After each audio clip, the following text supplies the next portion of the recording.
You always try to play game on your PC and it's lagging slow. It is because there's a particular settings you need to put in place on your device to make sure that the FPS loading on your device perfectly.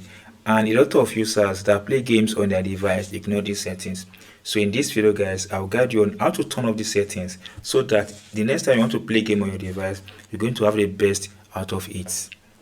So come to this search bar, type in game bar setting. So click on this button here. Once you click on it, it comes out like this. Then go ahead and turn off this button. Allow your controller to open the game bar. Turn this button off completely. Once turning this button off, then try play game again on your device. You're going to see that it's going to run perfectly and smoothly. That's all guys. If you enjoyed what I've explained in this video and if you're not subscribed, please subscribe for more updates like this. Don't forget to drop your comments in the comment section.